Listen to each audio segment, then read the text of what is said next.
Hey everybody, Drew here to talk about Season 3 of Cosmic Crit. Welcome back. I am loving this season so far. I'm loving our new characters, and I can't believe that we've been doing this for this long. 3 seasons and a whole brand new cast of characters to get to know and fall in love with. And really, we couldn't do it without you guys. Everybody listening out there that supports us, that takes the time out of their busy weeks to listen to us goof around. I love you guys. And that's where I have a request. You see, Echo 7, my wonderful new character that I love so much, see, he spends a little too much time on the internet, absorbing the infosphere, watching movies, watching TV shows, reading comics, playing games, and books. Sure, he'll read a book, a really smart book for smart people. Yep, that's Echo 7, but this is where I need your help. As you guys have heard sneak out into the episodes, and as I talked about a couple of weeks ago in our character deep dive, I really want Echo to have quotes that he can draw upon in different elements. And a lot of these have been in combat so far. A really cool action movie quote when he rolls a crit or hits an enemy that takes him out. Really awesome stuff. But I'm only one man, and I can only do so much. So this is why I've created a link, bit.ly/echoquote, bit.ly/echoquote. This will be our Echo 7 quote database.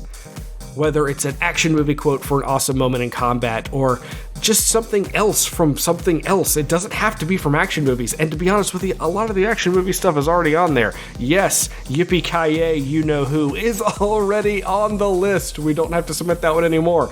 But I would love to see what else the Cosmic Crit community can come up with. There's already been somebody, because this has already been posted on our Twitter and our Discord, there's already somebody that's posted a bunch of quotes from The Office, and some of those are really fantastic. So I want to see what sort of zany shenanigans we can get involved with Echo 7 this season, and just to see what diamonds can be found in the rough. So once again, bit.ly/echoquote. It's going to be on our Twitter. It's already on our Discord. I'll post it on Facebook just to make sure that we get as many as we can, because I think this is a lot of fun, and I want to see all the stuff that I haven't thought of and all of the stuff that you guys can come up with. So, with that said, let's jump right back into the action. War! What is it good for? Absolutely everything when it comes to recording a podcast. Here we go, Cosmic Crit, episode 119, Band of Brinnoa. Episode commencing in 3, 2, 1. Episode initiated. Welcome back, Soviet-sired, wall-kicking, hard-dropping listeners to another edition of Cosmic Critris.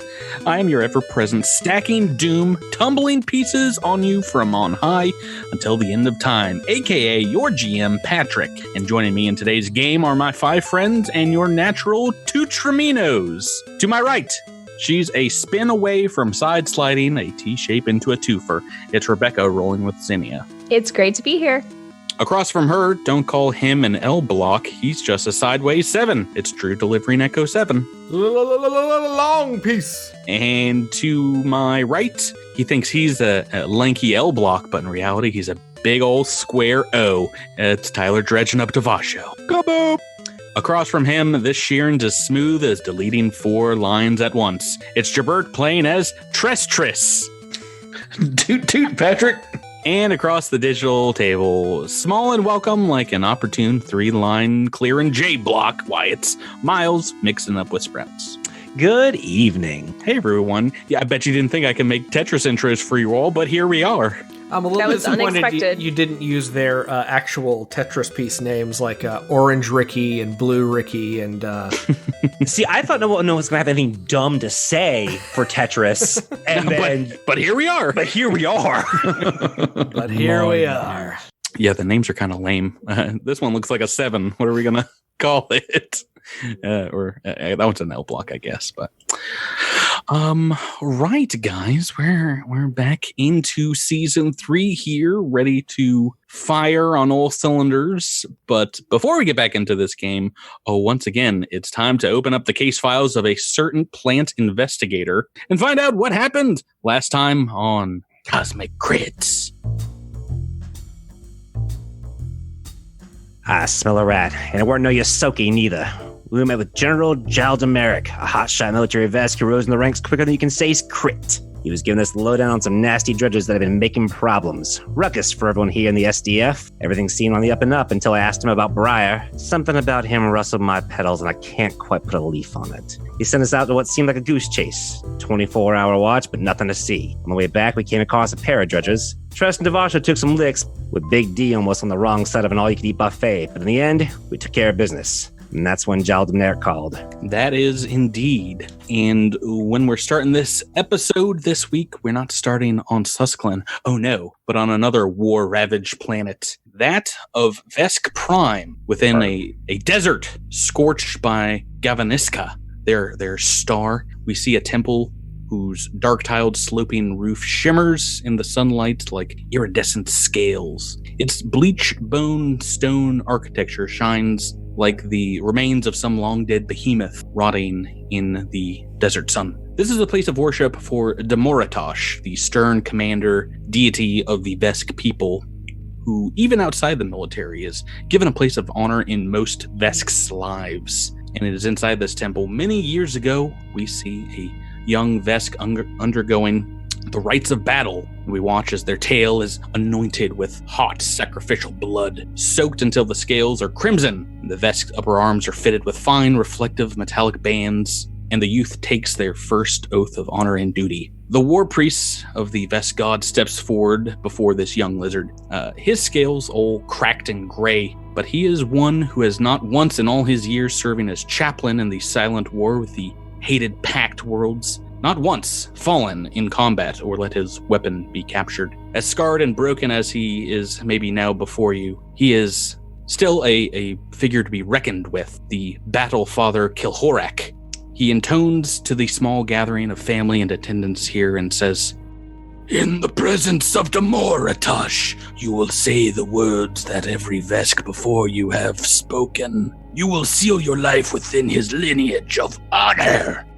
You will make a solemn promise to never betray your own and surrender. And before else, you will seek to lay victory at the feet of this shrine with your life's blood. Do you so promise to keep these tenets of the faith true, Jaldemeric?" The young Vesk's eyes pop up from his genuflection and picks up his own doshko for the first time in his life. He says, "I so swear on the honor of my family and the bond of Demoratosh." And Trest, it is these words, this oath, that sticks in your mouth, and you exhale the words as you mouth them silently, though you know not why, as we see you walking back here on the planet Suskillon, the psychic imprint of these events. Not a memory, but like the emotion of this religious ceremony, kind of playing out across your mind as you march. All of a sudden, the blade on your hip just feels like it's humming with energy just thinking about it. And clutching it, you can kind of feel the same emotion that the young Vesk grasping his doshko for the first time felt. Pride and excitement all mixed together. But what is Trest feeling right now, Jabert? Probably some amount of excitement. Trest hasn't had much of a chance to take the fight to these swarm jerks in many a week, would we say? Day? Yeah, no, it's been some time since you've seen the battlefield. Yeah, so it's sort of like the waiting is over, and as sort of terrifying as these monsters are, it's like we don't have to wait anymore. Now it's time to act decisively.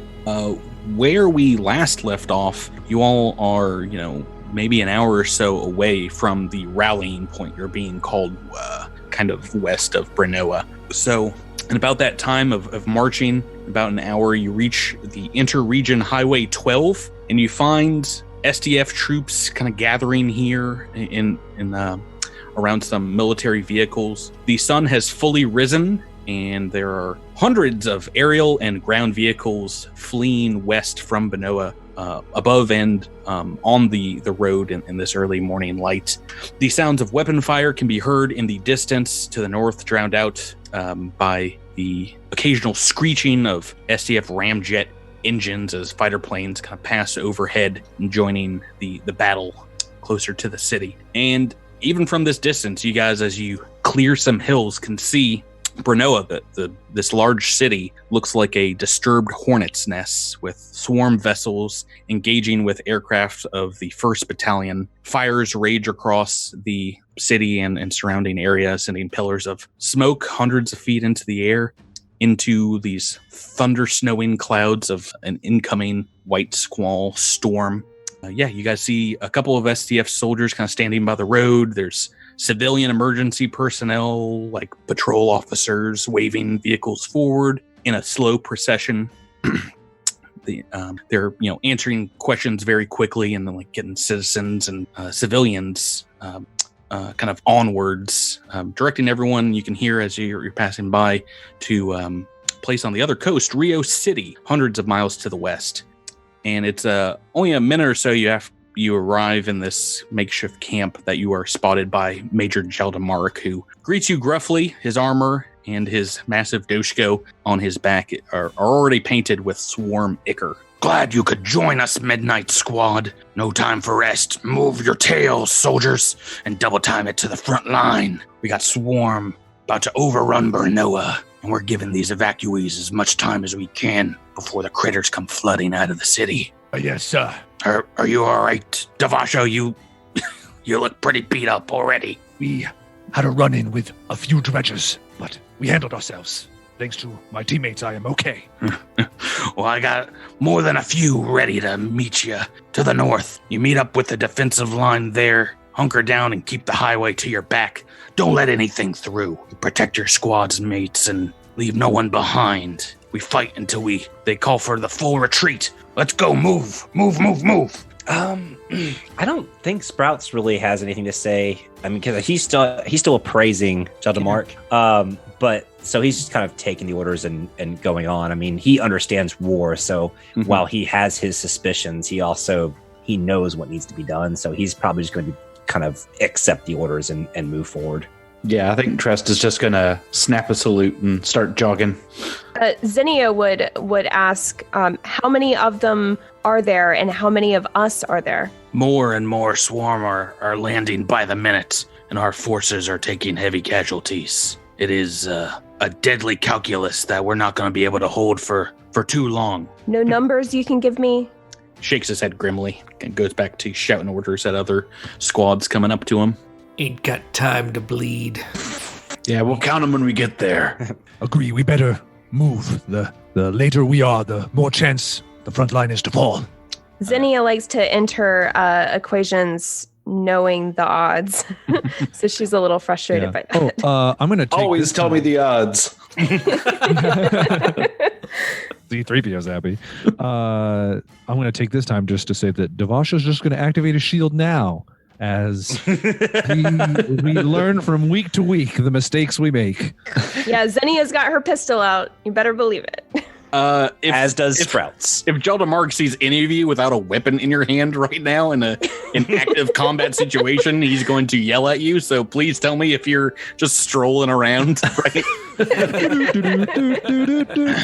Well, will I look cool while strolling? Well, yeah, I mean, the thing about Sprouts is you can have your hands in your pocket and your Elfan is just holding up the pistol. Oh, that's true. I can do both. Yeah. I can be handling the weapon and look cool. I love it. I love it. It's some summer style. In my headcanon, Sprouts has not taken a hand out of his pocket the entire AP so far.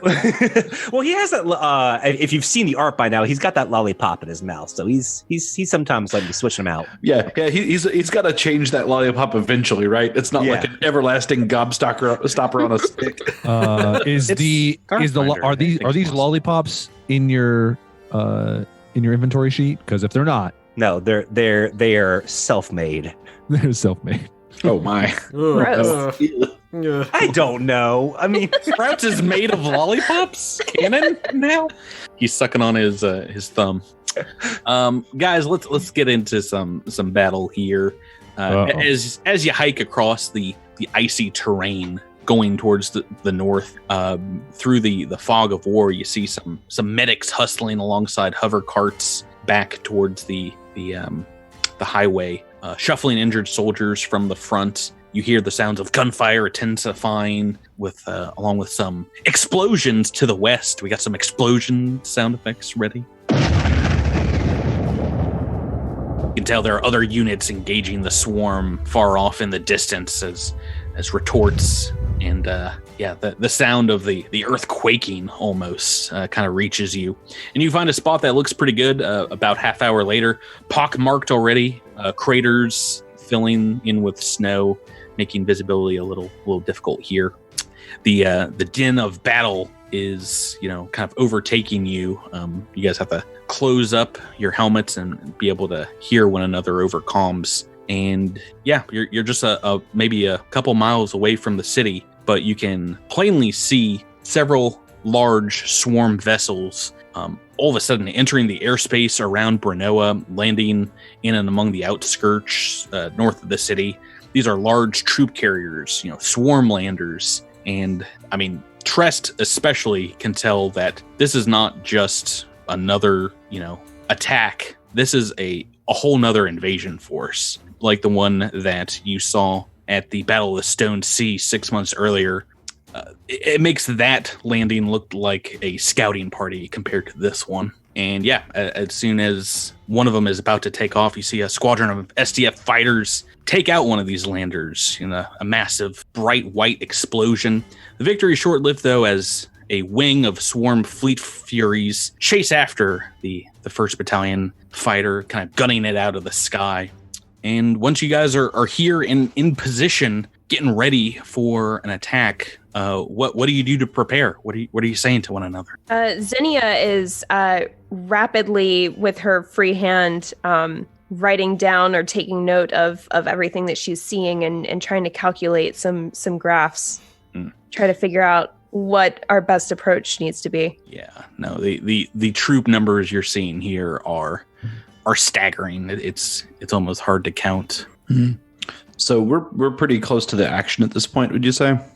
It seems like there indeed were already swarm on the ground, but from what you're seeing, even more landers are coming into the city, and it looks like they're just flooding the metropolitan area with, certainly thousands, but perhaps hundreds of thousands of troops.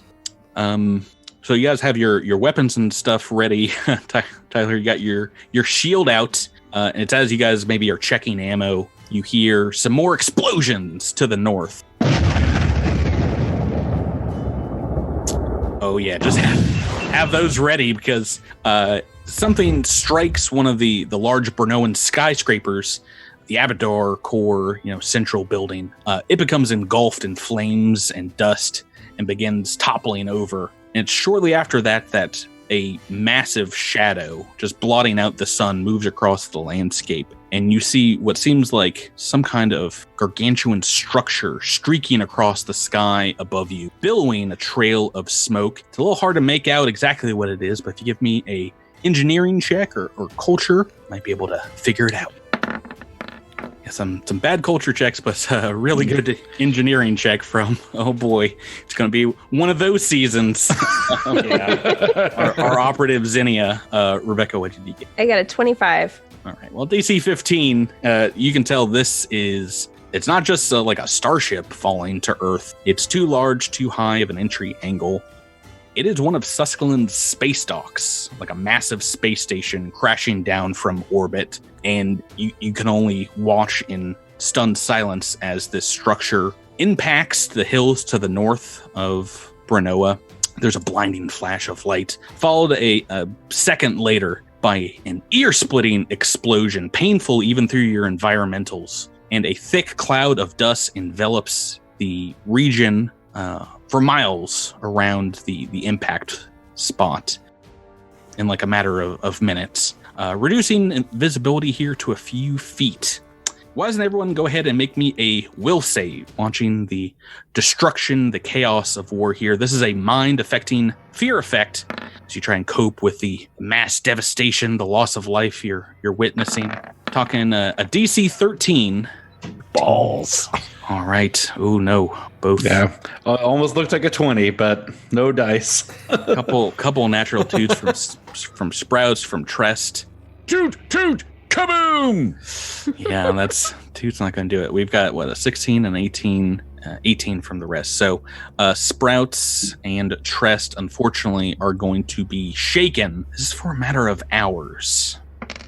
4 hours. The shaken condition. Man. -2 penalty to attack, saving throws, skill, and ability checks. It's like a 4-hour nap. Yeah, eat flame, Patrick. And I know I can say it to you because you wrote the book.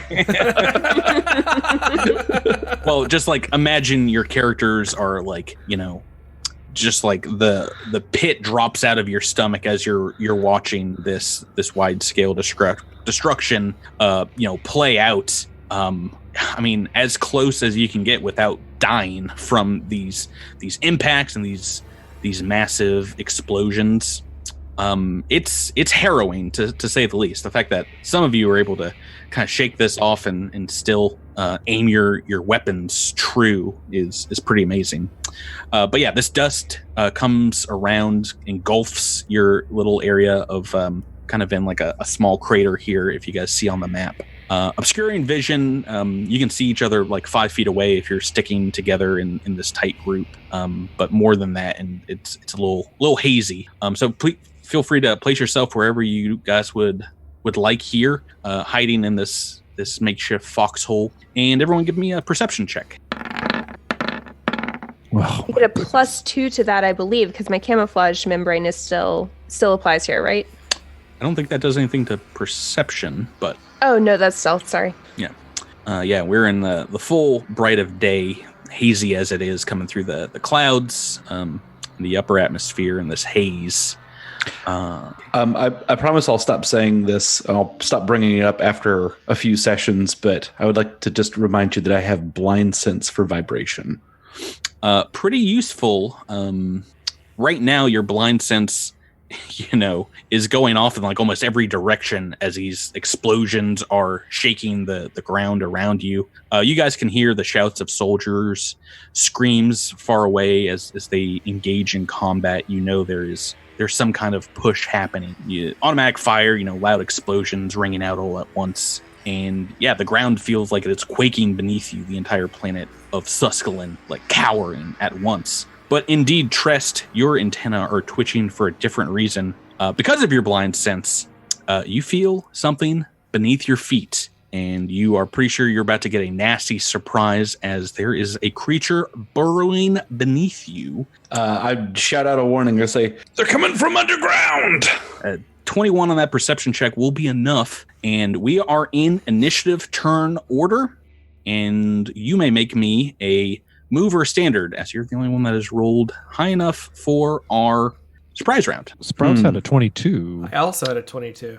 But you guys don't have tremor sense. They don't have tremor sense. That makes sense. Yeah. I thought you were going based on the roll. My fault. So the DC to tell if someone is burrowing like 10 feet beneath you is DC 25. So so close. A little difficult. I'm taking away the bonus they get for that because of tremor sense. I see. So that will be enough for Trest only. In a surprise round, can I ready a standard? You can ready an action. Yeah, it's a standard action to ready. Okay. An action. So what do you want to ready? I'm gonna lift my sword up, and as soon as one of these guys comes out in range, I'm gonna bring it down and chop. Like whack-a-mole. Yeah. Chap. Chappa. I think it's Whack-a-Skitter in this universe. Whack-a-dredger? Yeah, Whack-a-Dredger's probably. Yeah, you're right. It's better. Might I suggest Whack-a-Knack? Hey, Whack-a-knack. hey, There's a winner. Hey, just because it rhymes doesn't mean it's right. Sounds pretty good to me, actually. Mm-hmm. This month's fan challenge, Whack-a-knack. This will be developed into a full-scale video game.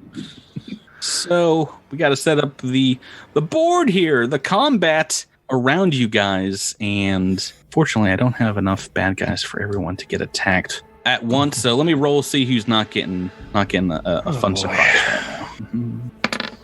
Tyler, I need that break. You're all good. As indeed, dredgers just start digging up from the ground around you guys and kind of surrounding you. It seems like they also could sense perhaps where you were. As they pop up, Trest, go ahead and make your attack because one of them is right at your feet. Alrighty, this is including the -2. Mm-hmm. 14 versus KAC. That's a hit. Oh, all right. 6 points of damage. Nice. All right. Nice. Good start here, and that is in the surprise round. That's all they did is they moved up. I should say they burrowed up from underneath you as the surprise. We are in normal turn order, and number one with a bullet is a couple of natural 20s. First is Zinnia with the 25 on initiative. All right, Zinnia is going to accidentally let out an "oh, pronk" as she sees this dredger come out of the ground, and is going to fly up 10 feet in the air. Okay, so moving away from this thing will provoke. That's fine. All right, it's gonna try to get that claw attack off. A 9 on the dice. What is your KAC? 16. 16 is exactly what it needs to hit. Even though I'm using stealth, I mean, like I'm moving as part of my trick attack. Sure, so that stealth does apply not, there. Doesn't affect your AC. Okay. If you are able to trick it, it will throw its AC into disarray. Okay. Doing some damage here. D6. Okay, 3 on the dice. We are talking about 6 points of damage, but you are able indeed to get away from this thing. You're floating up 10 feet above. What do you want to do? Yeah, I'm going to shoot with my laser pistol and trick attack at the same time. Okay. With my stealth. Trying to be stealthy with my wings. All right, so CR 12 or lower, I'm guessing. Oh, yeah, that's a success. Awesome. Actually, I think it'd be 14 with my camouflage membrane. And then the attack on that is 13. Against EAC is a hit, so... Oh, good. That does 6 damage. Same amount as the old Trest, blasting the one next to you. We are back to Jabert in the turn order. Another natural 20 on initiative, 21. What's Trest got to do now? This one's, he's pretty messed up from that one attack. Let's see. I am going to step over here, sort of 5-foot step. A guarded step. That's the one. Sort of next to the one that is attacking, sort of next to Devasho right now. He is currently.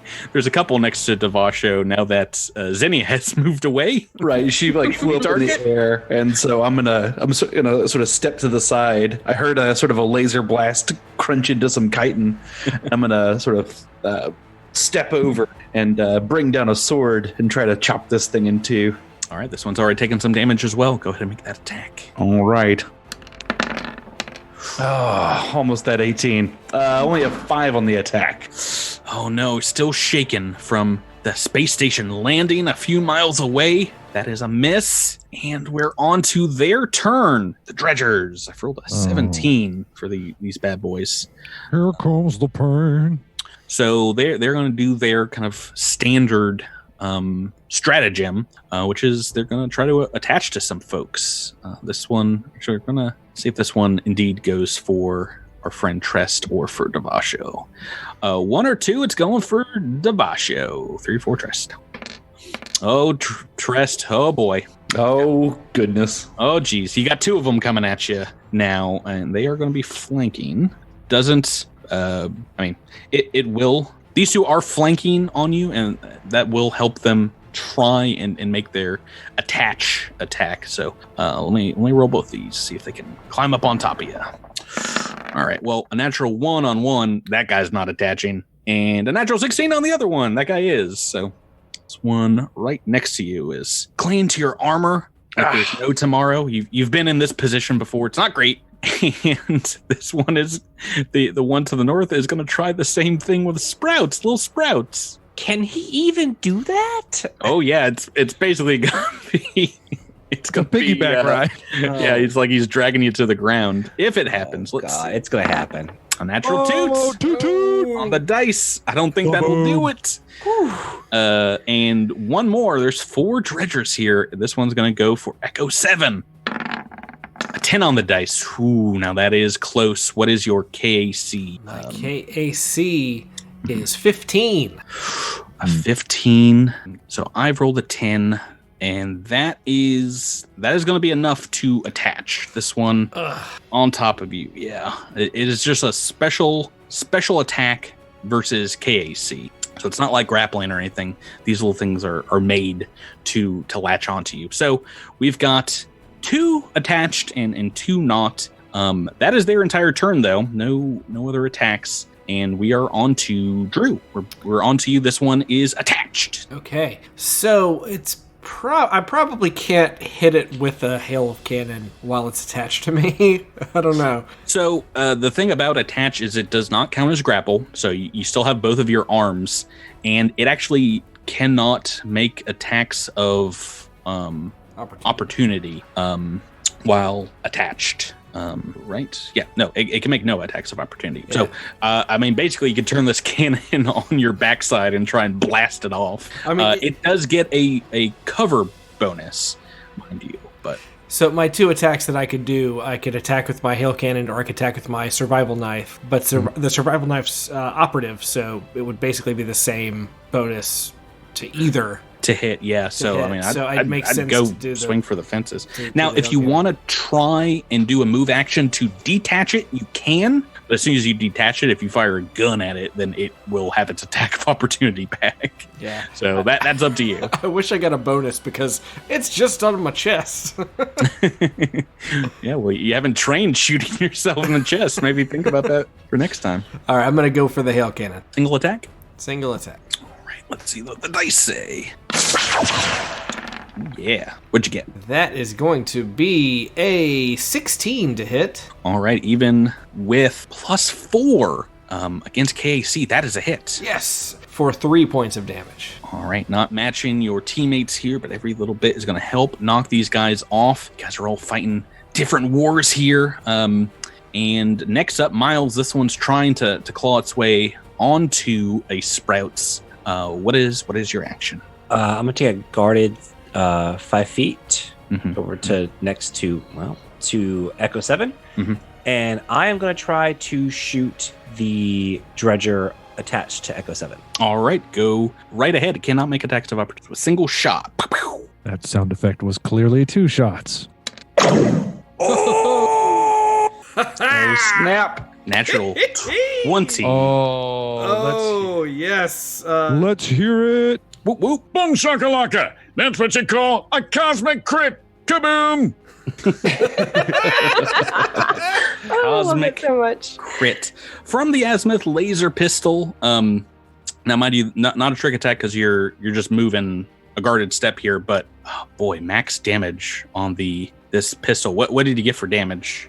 So I don't get a trick attack bonus. So that's a total of 7 plus 1d4. So 10. Oh no, it already the 7 is your regular damage. That D4 will be the flame if you want that. Or you could take a card or see what the Paizo deck has in store for you. Ooh. Pretty early in the fight. What do you think, guys? Should I do the card? Do the card. All right, I'll do the card. All right, let's take a look. And this is a energy attack. This one is called Bell Ringer. The bonus effect is the target takes a -5 penalty to intelligence-based skill checks until healed. Basically nothing. So yeah. Does it still do double damage? Oh yeah, most definitely. So 7 points. 7. This thing is bloodied, well bloodied, I should say. And so it doesn't blast it off Echo at all, like since it's a bell ringer. No, but nice. If this thing tries to make an intelligence check, boy, howdy, is it going to have a hard time doing it. So, I should have taken the extra 3. Well, you can take it as opposed to the card, but that will not take effect until its turn, and we'll get a chance to burn that off. So, Tyler wants a Devasho 5 on the initiative roll. Finally, my turn to crush bugs. Not you, Trust. Not me either. Oh no! I don't myself. I specifically mean this one in front of me. Yeah, so I think Devasho sees that Trest is in a bad position, and he's just gonna bring the shield down as hard as he can on this one that Zinnia has already shot. All right, so this one right next to you, shield time. Next, yeah. And I'm gonna go into 1 point of graviton attunement. Ooh, What was that voice? I don't know. That was much more Solarian voice. It's goofy because there's an alliteration there. yeah. 15. That should hit. Against KAC. Yes. That will do. Yay! And a decent roll is gonna be 8 points of damage to you, force damage. So you're bringing the shield down on this one that's trying to climb on Trest's back, and in one smooth motion, just separate like its head from the rest of its body. Nice. Flunk, dead. So 1 down, 3 to go. Turn 2, top of the turn order. Zinnia, we're back to you. You're flying up about 10 feet in the air. I'm gonna stay in the air and just fly over a little bit, keep up my momentum, because wings require air beneath them. So and as I do that, I'm going to stealthily shoot at the one that is attached currently to Trest. Alrighty, that one getting a little bit of a cover bonus once again, but let's see if the trick attack can basically negate some of that. Oh, yeah. Oh, my All right, so CR 11 or lower. Jeez So I'm guessing that succeeds. The trick attack succeeds. And then I got a natural 20 Oh my goodness, you guys. on the all right, attack. I have to change the place in my notes. We forgot to shout out one of our Patreon subscribers for the previous crit. So let's do 2 right now. Top of the order. From our good friend Clueless, aka Patrick, shout out to Chuparacata, the coolest ant you will ever know, and to Nick, good luck running 2032, this world needs you. And one from Kaiten Gurkey, shout out to the crew and anyone else who is listening. Be kind to each other. Pretty quick, pretty fast. If you guys want listeners out there to have your shout outs read on air, you can join our Patreon and add them in on the Discord, the Patreon account. Boy, oh boy. Now this is a trick attack with a crit. We want to get a card. We want to just do straight damage right now. Let's do the card. Also, don't forget to roll your trick attack dice again. Oh, yeah. Oh, Yeah. I don't know how to do that. Yeah, just Just roll roll a Just a d4. D4. D4. A D4? Yeah. Okay. And if you want to get the burn condition, which will take effect next round, you can deny the card. Okay. Energy attack, another one. Something about laser pistols. Maybe you're going to be lucky this campaign. This one is called Ruined My Shirts. My shirt. Oh, it's canon. This dredger has a tiny shirt. You guys have pulled 2 of the most useless cards. Attempt a diplomacy or intimidate check against the target, as if you had the antagonized feat. Actually, do you have intimidate as a skill? No. Okay, well, that's going to be real hard then. But this says, as if you had the antagonized feat. That's up to you. I would probably take the burn damage. But Yeah, I'll take the burn damage. I have a -1 to charisma, so that's not going to go well. Oh, goodness gracious. How much damage are we talking here right now? All right, Might so be enough it to looks drop it like, off. all right, so I think we have 5 from trick attack and then another 3 from the attack, so 8 altogether. That's all it's going to take. That is as much as Devasho did in that one attack, and enough to knock this guy off of your good friend Trest. It's on my shirt. Did you try to get my shirt ruined? Wow, Trest, you've gone from 2 dredgers trying to take you down to 0. It's your turn. Just like that. That's Pronkin teamwork. Yeah, all it And- takes is doing like 16 points of damage to these things. I feel kind of bad that. Hold on. I feel bad. Rebecca didn't get a kaboom. Let's see if I can. Oh, we gotta get a kaboom! We'll do a short one. Hopefully, this is just kaboom. Boom! Oh, too short. Hold on. Boom! Kaboom! I love it. Yeah. Thank you. There we go. Alrighty. Trest, what do you want to do? There's one attached to Echo 7 and one still over here. Right now, it's by Devasho. Let's see. Looks like Sprouts is helping Echo 7 with that one. So I'm gonna move up here to attack the one that's right next to Devasho. Alrighty, taking the place where Little Sprouts was a moment ago. I try to sort of drag this dredger over, and I feel the weight come off of my back, and then I take the next few steps at coming up to a run, and I just sort of stab this thing right through the pieces. All right, let's see. Let's see if the dice are gonna be in your favor. Nope. Jeez Louise. Wow. Guys, no more natural 19 20s. This is me last game, last week.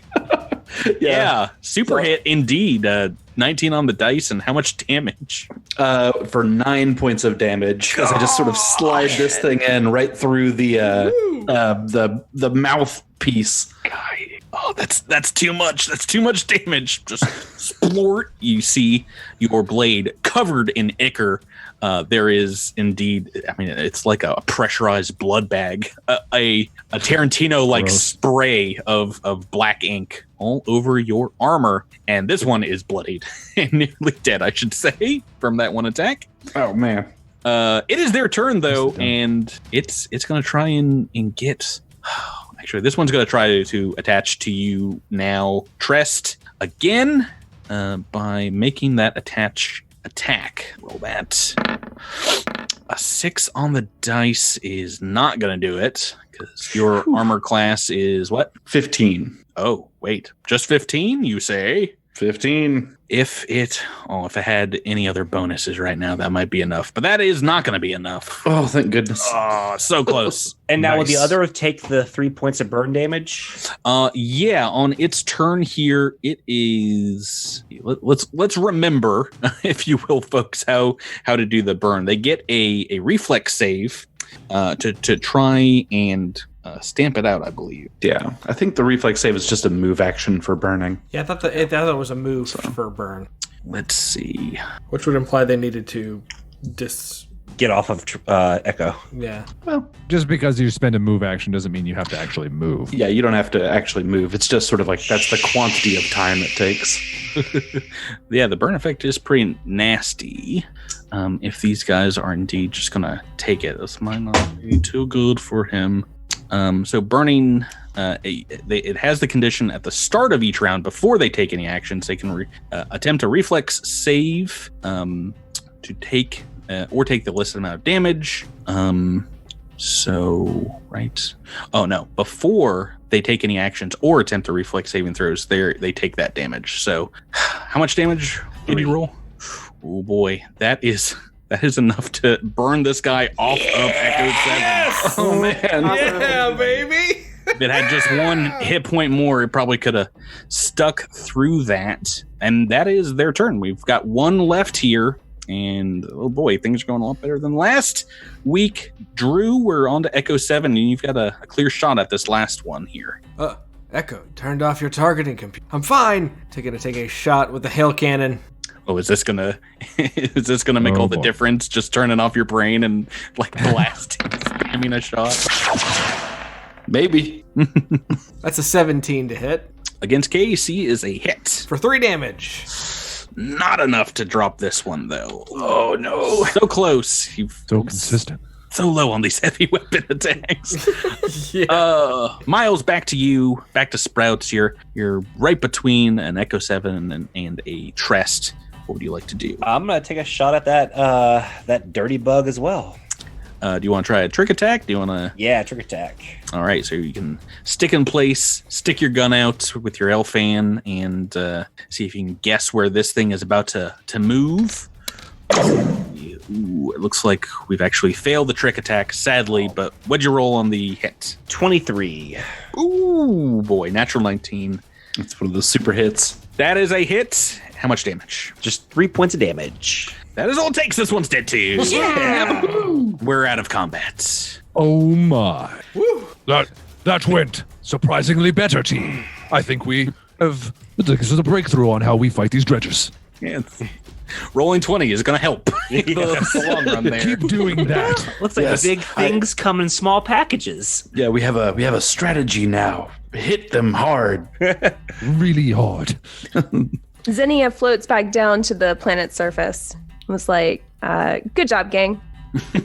You too. High fives all around. Thank you. Yes, good work. Sprouts tries to like hop up for a high five, but can't quite reach. No, I'll come down low for you, little buddy. Now, once again, Zinnia, were you the only one that took damage here? Yeah, all of my SP actually. Oh boy, that's what you get for running away into the air. I know. I think the last time most of the damage I did was someone provoking an attack of opportunity as well. We're not going to name names here. Who exactly? That No, we shouldn't do that because that person might feel called out. We should definitely just refrain.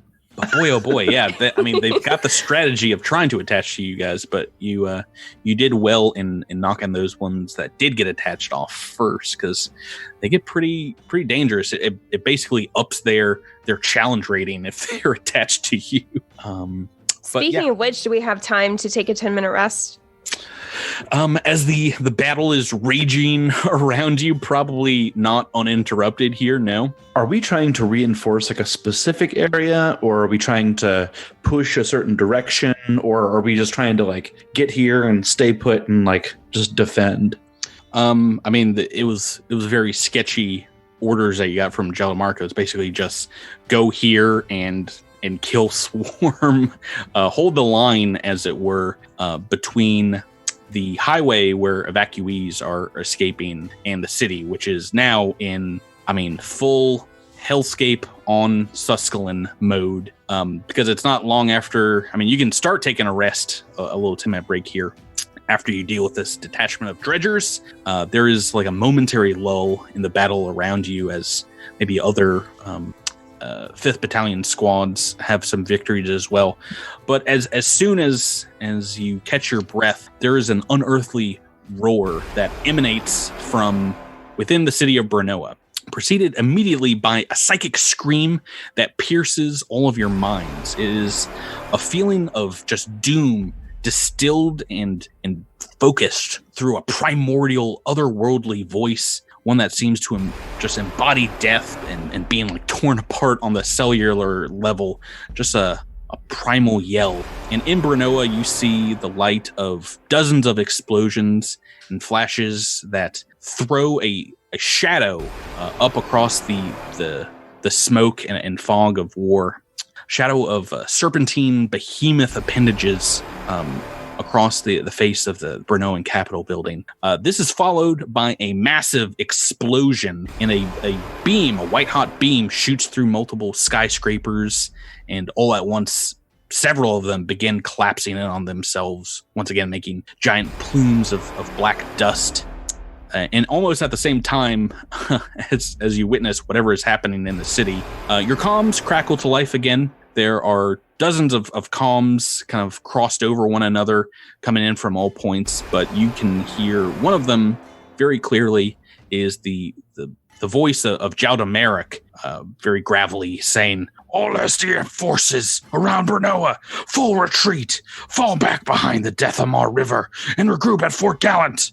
There's a quick sound of small arms fire from a semi-auto pistol before the signal cuts out. Just and you guys, as you begin to pull back from your position, are buzzed by about 10 flying swarm vessels, the Fleet Furies, their fighters, and the chittering sound of their engines kind of sound like an angry nest of hornets above you.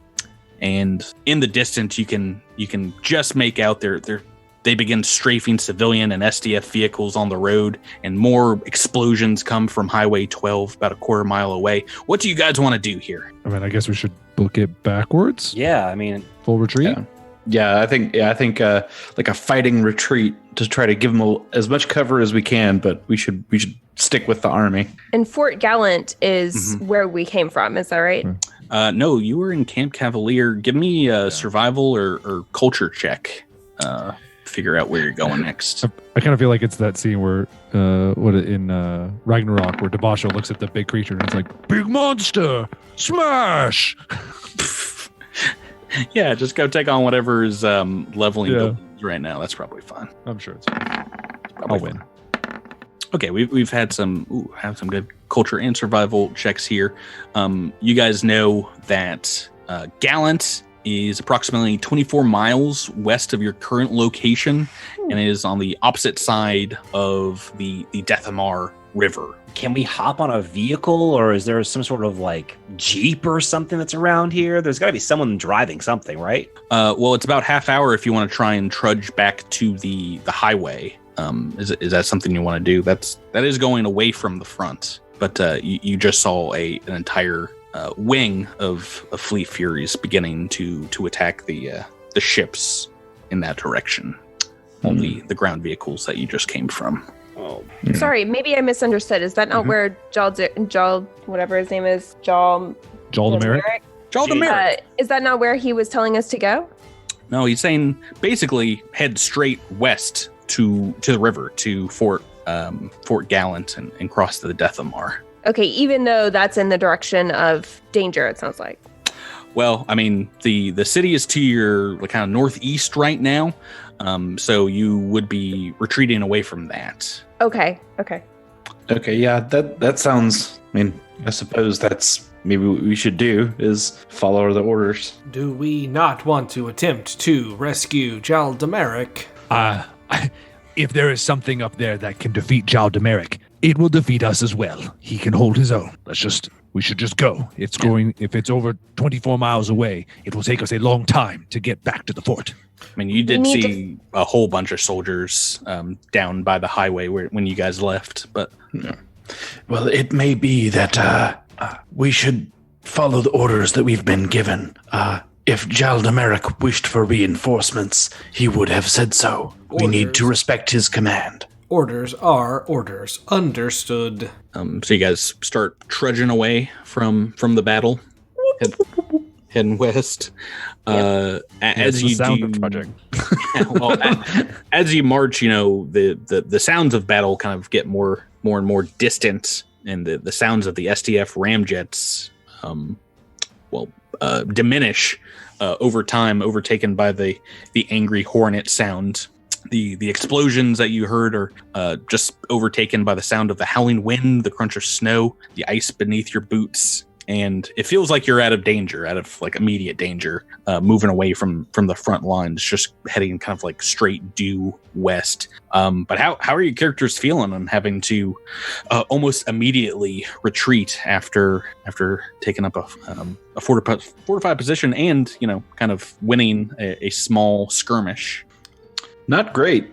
Yeah, I mean, it's like, yeah, cool, we didn't die to 4 dredgers, but we saw a space station fall out of the sky and we retreated in seconds. So yeah, an orbital, basically the worst sign, it feels like. You guys can, get like 30 minutes ahead or so, and if you want to take a break, like a 10-minute break, you feel confident that you're pretty far away enough from the battle that nothing's gonna mess with you. But Trest, as you guys start to take a knee, catch your breath here, you all know that the fort is, almost a day's march away. And as a trained soldier, Trest is well aware.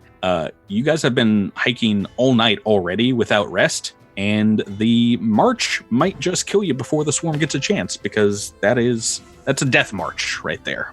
All right. I'm gonna pitch a tent and try to get a fire going.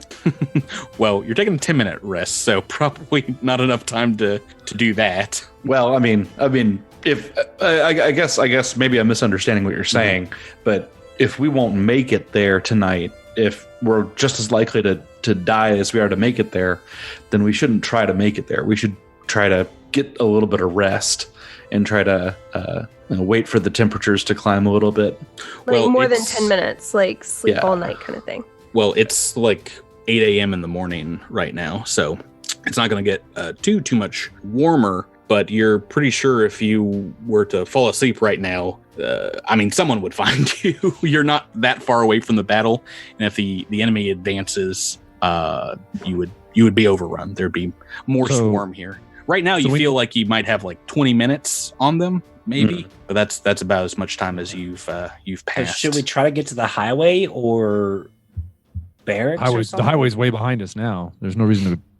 Yeah. I think we just then I guess we just push on. Yeah, I think we just literally march until we all die. Well, no, until we. Obviously, there's a point before death. So, like, once we're feeling the effects of the march, then we can like find a place to hide. I can try to. Devasho can try to use his burrow ability to maybe dig us a foxhole for each of us that we can then sleep in, so that they can't just see us camping out in the open. That kind of thing. So let me put it another way in the rules of the game here. Before even Zinnia, if you want to decide if you want to use that RP or not. The forced march rules are going to be currently in effect, and that is a fortitude check for every hour that you're marching. As you know, you just tire yourself out with nonstop movement. The DC for this first hour is going to be 10, DC 10 fortitude save. Every hour subsequent after that, it goes up 2. So 24 hours. Well, no, 24 miles away. That's depending on how fast you're moving, like 8 hours. Yeah. In every hour that you fail one of these saves, you take a d6 of non-lethal damage. Oh my gosh. Right. So, Rebecca, with that in mind, do you want to burn that RP now, or do you want to see how you do with some marching? I feel like I probably should because I'm out of SP. Okay, that's completely up to you. Let's go ahead, and this is RP number 2 of the campaign so far, I believe. For me? No, for the party, I believe. Oh, I was going to say, this is my first one. Devasho used one last week for some reason. I don't really remember why. Yeah, it wasn't important. I think it was a Solarian ability.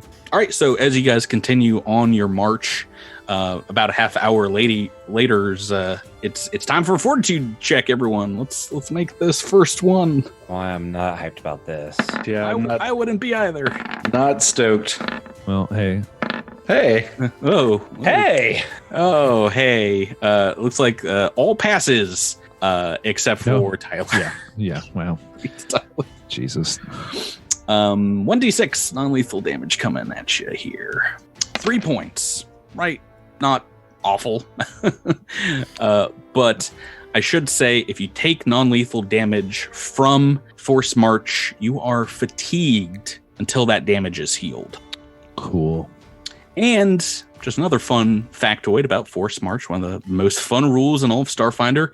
If you take damage again without getting rid of that fatigue, you become exhausted. Cool. Another fun condition that we don't really get to play around with too often. Starfinder. And getting rid of fatigued, would that be by healing that damage?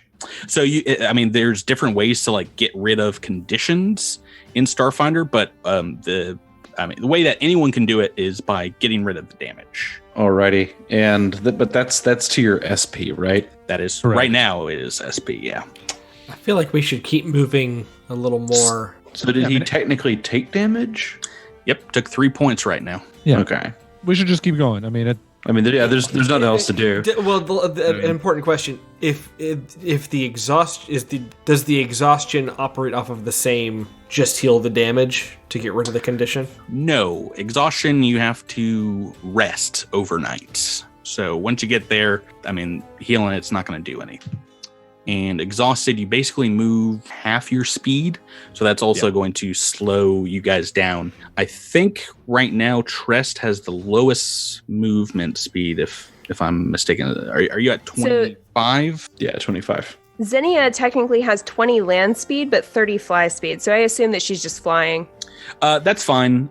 We're just going to use the march rules for flying, which I imagine might be as strenuous as marching along. But yeah, you probably don't want to hit down to the ground, because if you're that would make you the slowest person, and basically you guys can't. Your group's speed is kind of the least among you's speed. Cool. Great. So do you want to burn another RP now, Devasho, or do you want to think you can hit that fortitude save later? No, Devasho will like pull up and put up the universal finger for waiting and catch his breath for 10 minutes. Use a resolve point. Alrighty, number 2 of the campaign. Just for Well, three. number 2 for me. Number 3 also. I mean, yeah. So I'm sort of thinking. I mean, I do not want to be exhausted, and right? No, I mean, I'm just trying to think through like how we might be able to deal with this better. Because I mean, we're gonna run out of RP really quickly if we keep doing that. Yeah. But because you can't heal SP damage. Correct. So like, is there a way we can prevent that we can? I mean, Like, could you choose to take HP damage and then just heal that? I No. don't think no. Yeah. I mean, think it's only we just go. I mean, if we can go literally until we're all exhausted and then stop and rest. I mean, We'll talk more about the forced march rules and read up on them because, like I said, you are now about an eighth of the way to this river. Yeah, so still got a ways to go. And well, right now, no one's got any SP. Well, I guess I should say, Xenia, you did heal up, so everyone's SP is like almost topped up at the moment.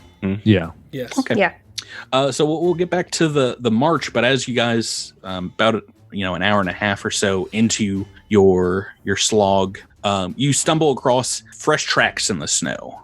You don't even need a survival check to tell that there's humanoid tracks and dozens of swarm dredger kind of like little claw marks. And all of a sudden, as you follow this trail, you begin to see the small swarm components, the bodies just kind of like laying mangled in this path. And a little further through the fog of war, you see the outline of a large figure, that of the Vesk Major Jaldamarik. Alive and standing up, I take it. Yeah, as you stumble to him, he looks a little off balance, and you can tell he's trying to dislodge his doshko from the thorax of one of these dredgers, using the foot for leverage, and the thing is still twitching underneath him as he crushes it under his boot. As he turns to greet you, at first there's a clawed hand. He's ready to attack, but as he sees you are friendlies, that claw turns into a short wave, and you can see very easily his armor below his chest it's been opened like a tin can, and his torso has taken what appears to be a mortal wound. There are strands of purple innards kind of hanging limply out of a large kind of gaping wound here. With a grimace, Jaldamarik kind of straps that doshko on his back and says through pained breaths, Soldiers, you all fall back, and I'll provide covering fire. He checks the pistol, looks at the clip, and puts it back in. I aim to break 200 confirmed kills before I die. Can I give him some magical healing before we go? He's pretty steely-eyed as you come up to him, as your hands start kind of glowing the same way it did when you healed up Devasho. So I'll just do it quick. We'll do it quick. You trying to use a spell on him? Yeah, we'll spell it up. All right. Well, he gruffly grabs your hand as you try to touch him. You remember the quickness with which he looked like he was about to attack you in his tent, and kind of looks down at you, just shaking his head, and says, That won't be necessary. I got me swarm to kill. You're gonna need that later for yourself. begins chuckling to himself before saying, You're a well-trained soldier. You're gonna make the SDF proud. I was wrong about you. He takes a medallion off of his armor where it's almost like magically sealed to it, and you hear it pop off, and he pins it to your chest. You gotta keep them safe. They're your responsibility. Now, giving you a field commission as squadron leader. Aye, Major. Midnight Squad, you get across that river before they drop them bridges, and I'll see you on the other side. Boneyard, Captain. Yeah, In Major. Dang it. Captain Major. Captain Major. He gives you guys like a head shake or two each, and he watches you walk away before he unsheathes that Doshko again. You see this hulking form of a Vesk warrior stepping away into this dust cloud back towards the enemy, and he breaks out in a Veskarium battle song, full volume, drawing perhaps chittering attention from the swarm. Sounds a little something like this. Gorum Veskarium Antaris Malteakin Antaris Dronmanin Gorum Dodanus Veskarium. Does anyone speak Vesk? I guess Veska's one of mine. The one boy. the one time I don't have any languages to choose. Yeah, I don't think that's how languages work. Oh, I've got that because I saved an open spot for it. Well, that's how Raimi worked for sure. Well, yeah, but like Raimi had like 40 languages, so Yeah, that's a good point. Intelligence-based characters. If you perhaps look it up later, or if you've heard maybe this song before, it's into battle for the Vesk until the end of time, until death is mine, to battle, and never surrender Veskarium. The last you guys hear of Jaldamark is several gunshots in the distance, maybe the crunching sound of Swarm chitin, and then silence. The howling wind is the only thing you hear before you and behind you. Take a look at that medallion now that you've pieced out here. That will be a Profession soldier, maybe? mysticism. I'll allow it to figure out what this thing is. If anyone else has a skill check, this is indeed a magical item. You said engineering will work? I believe it's hybrid. Let me double check. I only made this up, so. is it engineering and what? Let me Mysticism is the other. I guess I should probably look in the book. I don't. For what it's worth, my profession and soldier would be the same. Either way, it's a 17. I don't remember what this thing. You also lost an opportunity to have toss a coin to your lizard. Oh boy. That reference will be dated by the time this episode comes out. No, it won't. Nope. You ding dong. Man, I could go for a ding dong. Good too. What do we got on a mysticism check? Let's start with there, because this is indeed a magical item. It's an 11. Okay, now does anybody have anything better than that? Does anybody else have mysticism? Well, like I say, if profession soldier works, then it would be a 17 for Xenia. Yeah, let's take that. I mean, you might not know exactly what it does, but you have heard of a glory medallion. And Tress, you can tell at the very least that it is magical in some way. Yeah, I can detect magic on it, I guess, but you can from what Xenia tells you, tell that this is a once per day as a reaction. Once you kill an opponent, reduce it to 0 hit points, you can take a immediate additional move action. wow, it's pretty good. So it's kind of like reversed haste, I guess. As you're turning it over, maybe showing it to Xenia as you walk, you can see that there's a small inscription on the back of it. Is it in Vesk? It is not. It's in regular Pact Common here. Do you want to read it off? I do. It reads, "To be continued." Who didn't see that coming? Once more. That's Who didn't see that the cool NPC that gets introduced to you at the start of the book 1 of an AP gets murdered? No. I mean that the inscription was going to be to be continued. Oh, sorry. That's I did not see that one. trademark. Yeah, I've done that once or twice here, I believe. Something written there. Hey, you guys survived for now. Yeah, I don't know about all this. I'm not a fan of this either. Oh boy, yeah, howdy. Do you remember when I said this is probably the hardest level 1 you'll ever have during a Starfinder AP? Yeah. I can believe it. Yeah, we're gonna get there next week. Okay, so, I mean, already I feel like just the atmosphere is so chaotic and I don't even know. I mean, the scientist mind is struggling to know what her next steps need to be besides just following orders blindly. So wait a minute. So I'm trying to figure out what the DC of this fortitude check would get up to. Is it going to be 24 by the time we get there? If we don't take a rest, yeah. I was about to say, if you don't slow down at all, if you slow down, you're going to make more than 8 checks, I believe. I mean, it's just up to us, and it's just how fast you go or you don't go. So, well, right, yeah, but we'll talk about it later. Oh yeah, next week we're gonna start with some fun forced march rules. Hey, you're already an hour into it. You guys are doing fine, but just don't more to go. Don't lag behind. We will get to that next week on the podcast. Guys, thanks so much for playing with me. Thank you. as always. All right, and then listeners, thanks for supplying these mooks with a couple crits this week. We'll see you next time. Have a good evening. Good night. Come on.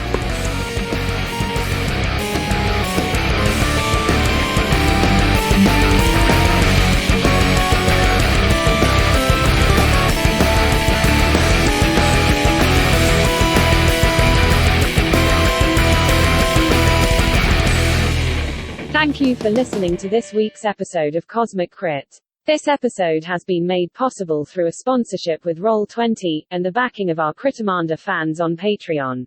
Thanks again and have a great week.